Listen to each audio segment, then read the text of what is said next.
जागृती मित्रमंडळ देवपूर धुळेच्या वतीने संत रविदास महाराज जयंती मोठ्या उत्साहात संपन्न।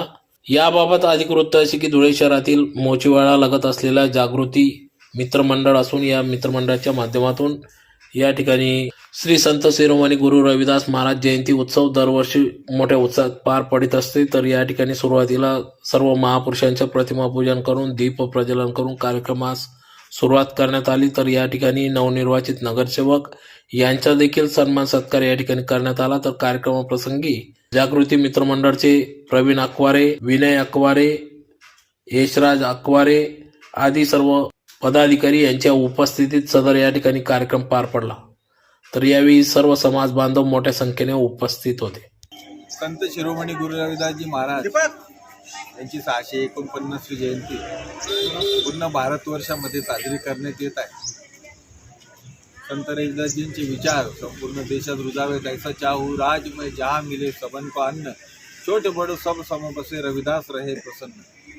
संत रविदासजींचे विचार हे समतावादी विचारधारेचे होते आणि त्यांनी आपल्या काळात परिवर्तनवादी व्यवस्था लागू करावी किंवा परिवर्तन घडावे, जेणेकरून प्रत्येकाला समानता मिळेल, प्रत्येकाला शिक्षण मिळेल, प्रत्येकाला न्याय मिळेल, प्रत्येकाला अन्न मिळेल, अशी समतावादी मूलव्यवस्था असलेले संत शिरोमणी गुरु रविदास असे उच्च कोटीचे उच्च दर्जाचे त्यांच्या विचारांनी प्रभावित होऊन महाराणा प्रताप यांच्या आत्याबाई संत मीराबाई हे त्यांच्या विचारांनी प्रेरित होऊन त्या त्यांच्या शिष्या झाल्यात आणि त्यांचं राजपाट सोडून त्या शिष्या होऊन संत मीराबाई नावाने आज प्रचलित आहेत आपल्याला। तरी संत रविदासजींचे विचार त्यानंतर डॉक्टर बाबासाहेब आंबेडकरांनी आपल्या घटनेच्या माध्यमातून त्याला प्रत्यक्षात उतरवून न्याय देण्यासाठी, संपूर्ण बहुजन समाजाला न्याय मिळवून देण्यासाठी घटनेतून हे विचार मांडण्यात आलेत आणि त्या माध्यमातून, घटनेच्या माध्यमातून हे जे काही आज देशभरात, हा देश एवढ्या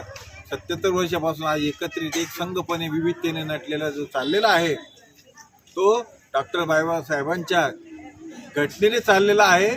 महापुरुषांचे विचार त्यांनी या घटनेत टाकलेत, म्हणून आज आपण सगळं सुरक्षित आहोत, सगळ्यांना न्याय हक्क, आपले मूलभूत हक्क मिळत आहेत।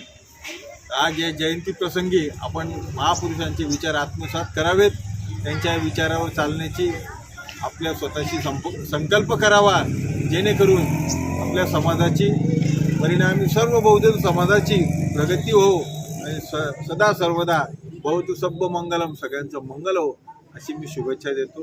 माझे